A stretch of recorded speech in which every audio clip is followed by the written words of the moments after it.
He says driving is a right, not a privilege, but this judge shuts him down and warns, get behind the wheel again and you're going straight to jail.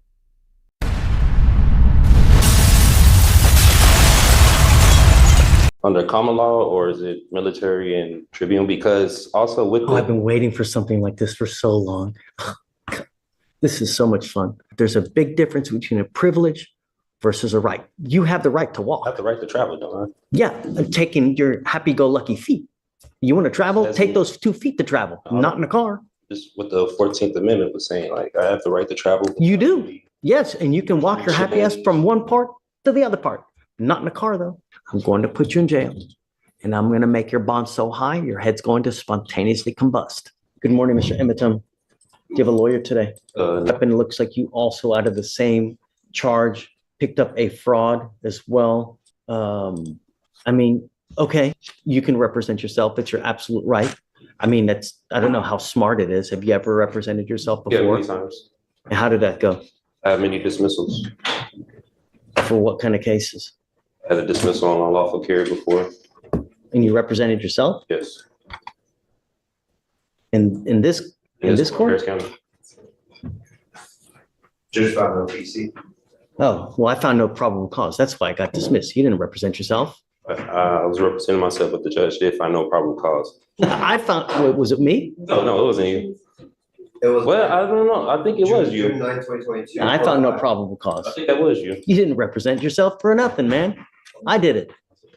No. Okay. So, well, you can hope and wish and dream, whatever. If you want to represent yourself, you're entitled to do that, right? But yeah, while I like to tell people it's like brain surgery, when you need brain surgery, when you need heart surgery, are you going to do that on yourself? Because you're not trained, you don't know how to perform open heart surgery. Same thing with the law. You're not trained in it. I mean, I'm assuming that you didn't go to law school, did you? How far did you get in school? I graduated school. I went to some college. How far did you get? 2 years I got certificates. I mean, not through college, but I went to school. Okay. So we're in the middle of trial now. And so I don't have the time to go through all of what they're called Faretta warnings to see whether you should represent yourself. I'm happy to do that. Why don't we delay it off like a week? Are you working at this time? Yeah, and I stay in Austin. I don't live in Houston, so. What do you do for a living? I have my own business. Doing what? Resell clothing, audio production. How much money do you make a month? I can't tell you, but it pays the bills. You're very cryptic in all your answers, and not only that, but you going to Austin, if you represent yourself, you're going to have to meet with the DAs on a constant basis to get evidence. So that's going to require you to come here to Houston quite a bit. I was ready to file my motion today if I needed to be. Okay. Before I do that, though, I need to have a Faretta hearing. If you're willing to wait, we can do that a little bit later when I take a break in trial. I had my other case upstairs the same day. The judge from when I came to my last year. Have you been up there yet? No, I haven't been up there Okay, yet. so go up there. When you're done, come back down here. Don't forget to come back. If you don't come back, I'm going to issue a warrant. Go take care of yourself upstairs and come back. All right. So today is September 11th, 2024. It's approximately 12:25 p.m. We are now in court 5. In front of me, I have Eaton Emitum, case number 2522688. Would you please identify yourself for purpose of the record? Living man, Eaton Emitum. Would you please raise your right hand? Do you solemnly swear to tell the truth, the whole truth, and nothing but the truth, so help you God? That you're going to tell the truth. That's it. Yes? Okay. State, would you identify? Petrov on behalf of the state. Okay. So the reason that we're putting this on the record now is Mr. Emitum has been charged with the offense of unlawful carrying of a weapon. The case is 40 days old. It appears that probable cause has already been found. I don't know if I did probable cause on this, or I don't know if another judge did, because I don't remember Mr. Emitum, and I was out a week. Yeah, lollygagging. So let's just do it for. On August 2nd, 2024, Officers observed a car without a front license plate, changed lanes without a signal, and have expired registration as of March 2023. Upon approaching, officers smelled marijuana. PC search returned 4.17 grams and a loaded Smith & Wesson handgun. Additionally, there was a backpack with 3 checks that did not belong to him. Officer called Kumamoto, who said the checks were stolen from her restaurant on July 8th. When defendant broke the front window, went to the back where the checks were kept in the office, broke the hinge of the back door and exited. So as a result, because of that, he was charged with felony fraud on that one, That's on the correct. check. Okay. Yes, he has an open case in the 182nd. Looks like he made a $15,000 bond. With us, I am going to find there's probable cause to go forward. Well, hold on a second. We'll get there. I'll let you say your piece, but do you have a Texas driver license? I have a US private property number with the FMCSA. What my vehicle was on there, it was sticker tags, everything with my business, the Amazon Estates. That's with the Department of Transportation. Is that from the state of Texas or from where? This is federal. This is with the Department of Transportation. Okay, no, but you still need a Texas driver license and you need registration and I did on all a my vehicle. steps with them because it was private property that I had. They said I didn't, if I didn't need to get registration with the state of Texas because I registered it. And they said that would be my voluntary, but since it's private property, I wouldn't have to register it. Okay. From what I know of the law, you need a Texas driver license to be able to drive. This is, what jurisdiction is this case being tried on? That's what I'm trying to, because I'm kind of don't know what it's being tried on. It's Criminal, civil? Or criminal, yeah, both? right? You're facing jail time, right? I believe so. But Weren't you taken to jail? yeah, So that wouldn't lead you to believe it's criminal, right? yeah, but under common law, or is it military and tribunal? Because also with Oh, I've the, been waiting for something like this for so long. This is so much fun. I'm just trying to see on what I'm being tried on, because what I was told with the US side, I wouldn't have to register with the state of Texas with the registration or licensing. I do have my own place with that vehicle too as well. So Do you need a license to drive, a Texas driver license? That's it. You either have one or you don't. The federal government has regulated to the states through the Constitution that they have allowed the states on their own initiative to create laws regarding driving on highways and byways. So that's why you see every single state has different requirements for licensing, insurance, mode of transportation. The federal government has somewhat to do with it, but by and large, they have delegated to the states that they are their own entity with regard to creating laws in their specific highways. So that's why every single state has a different type of license, different type of insurance. Like the Texas driver license is what, white, versus Arkansas might be yellow or red, or Hawaii might be. So that's every single state has their own laws with regard. In Texas, you have to have a Texas driver license. You also have to have liability insurance as a minimum in the event that you get into an accident. Those are the two main requirements that you need to drive. If you're going to drive a vehicle, it also has to be registered so that they know that you're driving the vehicle and that you own it or have the right to have that, so it's not a stolen vehicle. I own the vehicle and everything. When I was here the last hearing with the judge, like what he was saying, he said that when it had applied to me, but he was going to see what they were going to say about the other court, about the probable cause of stopping me, because he said registration when it had in the front license plate, when it had applied to me. It does apply. It applies to everybody. Everybody has to have a back license plate. They also have to have a front license plate. And so much, they also tell you where it has to be on the car. They regulate, you can't put it in the windshield. State, right? State, Yeah. right. They tell you where it has to be. You can't put it on the windshield. You can't put it on, like on, what's it called? On the light. It's got to be right there. They even tell you how many centimeters it's supposed to be from the street to the actual place on the car. That's how bad the state of Texas micromanages all these things. They even tell you how many damn centimeters it's got to be on the car. So you have to have a front license plate. You got to have a license, got to have insurance. So if you don't have that, you can't drive. And that's it. Yeah, I stated to him I was traveling. I wasn't arguing with him, but I was traveling. I wasn't making commerce. I used to do medical transportation, so I'm kind of aware with licensing and registration and everything. That's why with my private vehicles, I did that with the U.S. DOT instead of the state. And I didn't know that was correct. You need a license. It doesn't matter whether you're saying you're conveying, whether you're traveling, whether you're, driving. It's a privilege. It's not a right, right? There's a big difference between a privilege versus a right. You have the right to walk. I have the right. You want to travel? Take those 2 feet to travel, not in a car. Just what the 14th Amendment was saying, like I have the right to travel. You do. Yes. And you can walk your happy ass from one part to the other part. Not in a car, though. Not without a license and insurance. Was on there from what I did this with the Department of Transportation. They said automobiles were on there, carrier, bicycles. They're wrong.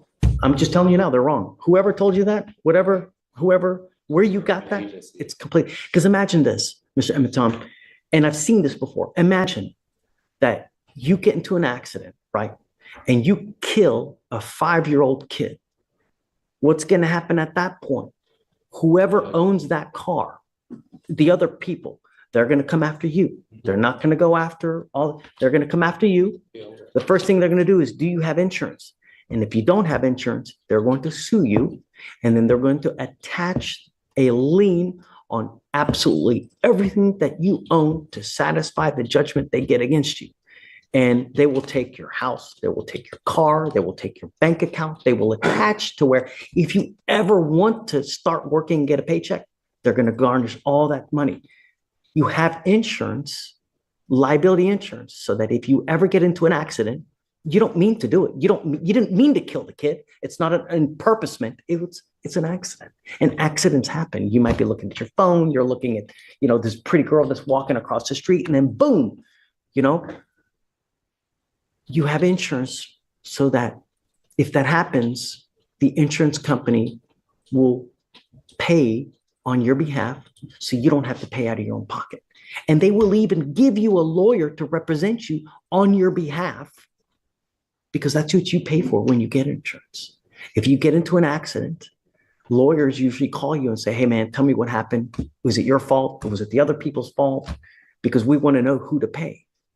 And that's why for $30 to $40 a month, you get insurance for that very purpose.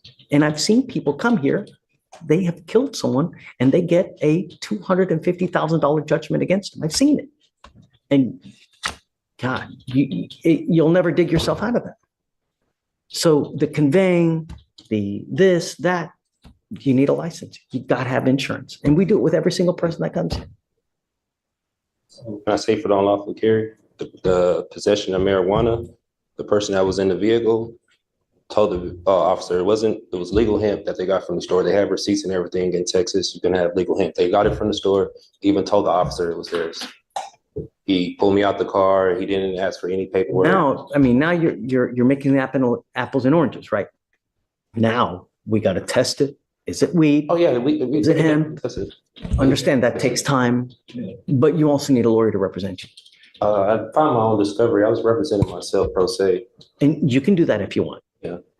But we have to go through a series of questions. I represented myself plenty of times. I had dismissals here from Harris County. And for purposes of the record, so Mr. Emitom had a case with me here.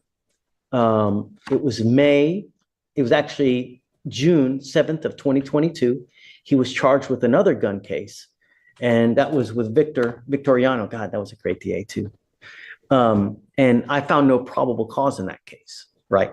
So you didn't represent yourself in that case. I found no probable cause and they dismissed it. They didn't have to dismiss it, but they did dismiss it. So other than that case, have you ever represented yourself? Yeah, many times. I have dismissals all through here from Harris County. Traffic violations. You're welcome to do it. and, you know, This Lincoln quote isn't just wisdom, it's a legal landmine. By representing himself, the defendant is giving up one of the strongest tools for appeal if things go wrong. who's one of the worst, who's one of the best presidents that in history that you can think about right now? Wonderful to me right now. You can't think of one good president that we've ever had? I don't know any. Abraham Lincoln, he wasn't good? I never met him. I don't know about him at that time. Abraham Lincoln said something. He goes, you know what?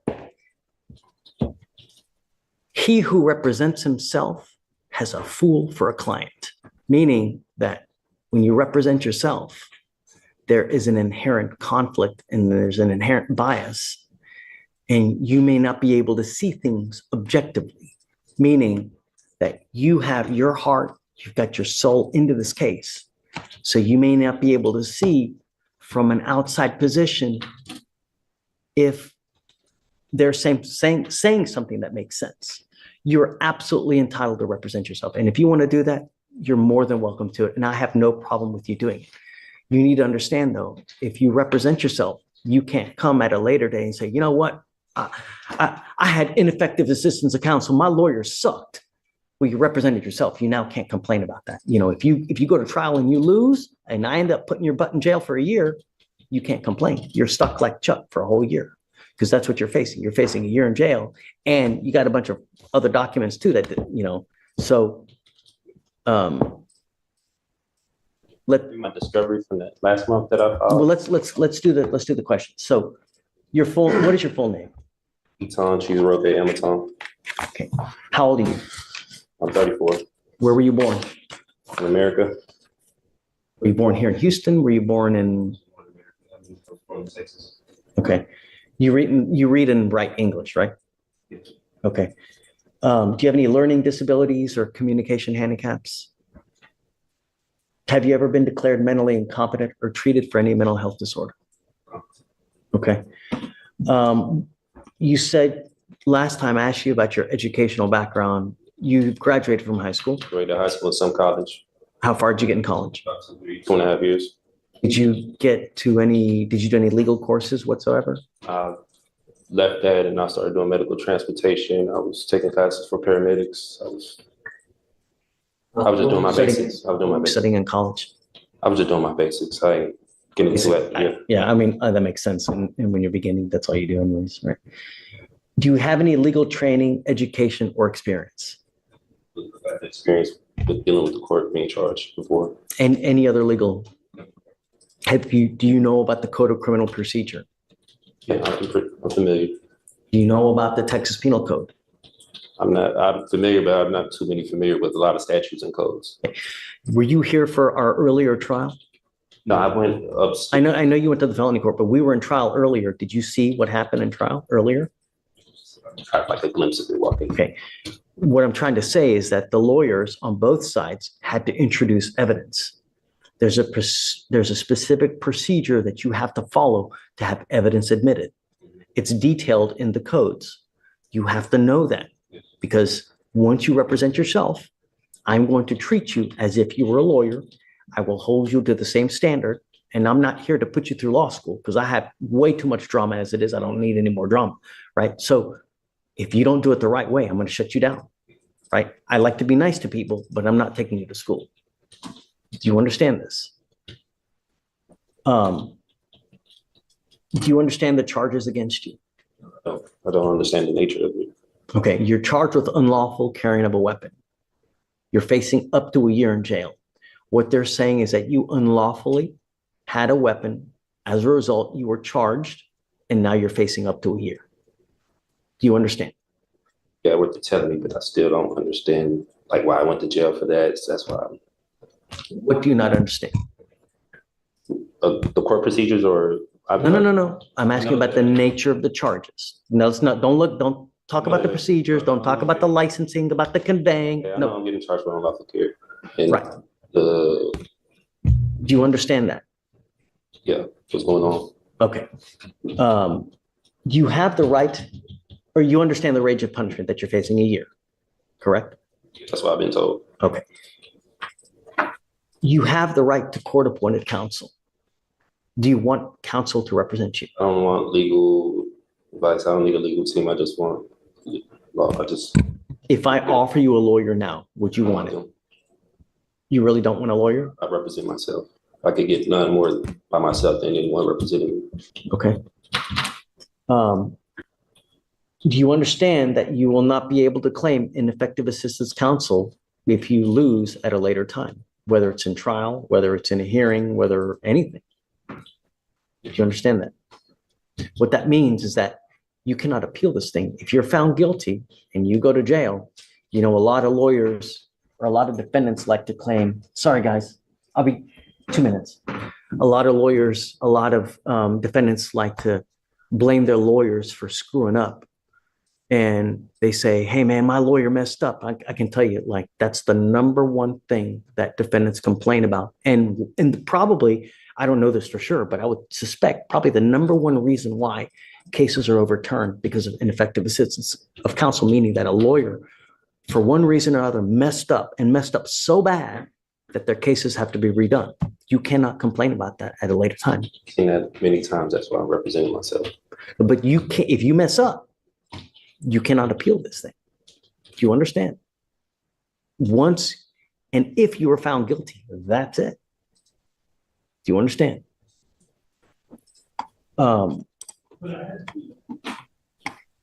You also have to comply with the same appellate procedures if you lose, meaning that if you want to appeal for one reason or the other, you have to understand the guidelines and the timing, and you have to comply with those rules as well.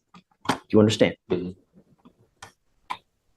You will not be granted any special consideration because of your lack of formal training. Do you understand this?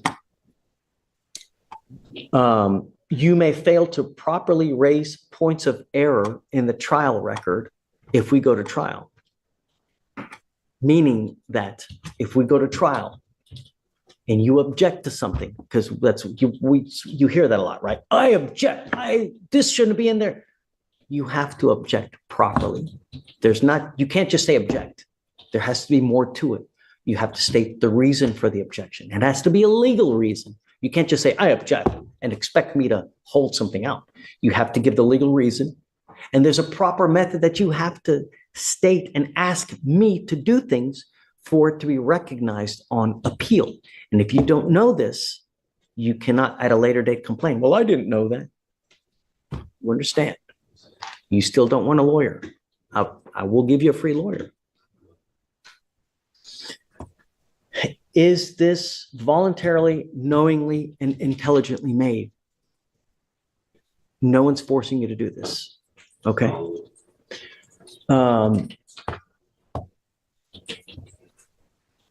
Knowing all this, are you sure that you still want to represent yourself?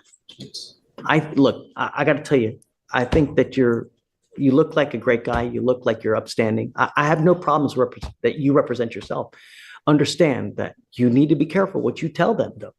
Everything that you say, even if you think you're hurting yourself by admitting one thing or the other, you could be hindering your case, meaning hurting your case, even if you think you're helping yourself.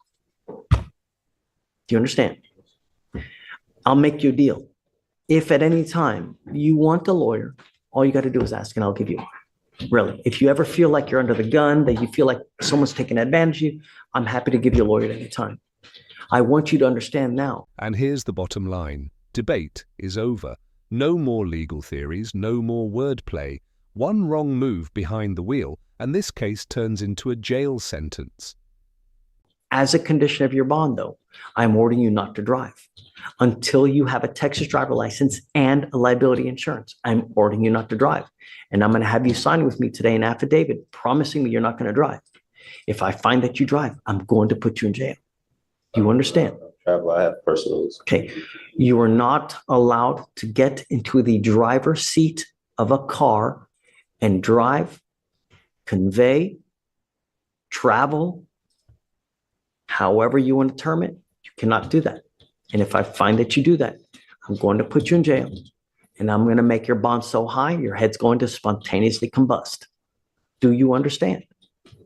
That way from my rights to anything? No, but I'm telling you that you can't drive, convey, get into the driver's seat of a car. If you do, you're going to go to jail. because I will revoke your bond. Do you understand? If you give me 5 minutes, let me take a look at it. And then I'm going to give you a copy so that you can look at it as well. Pavel, I'm printing it out for you. If you want to just take a look at it real quick.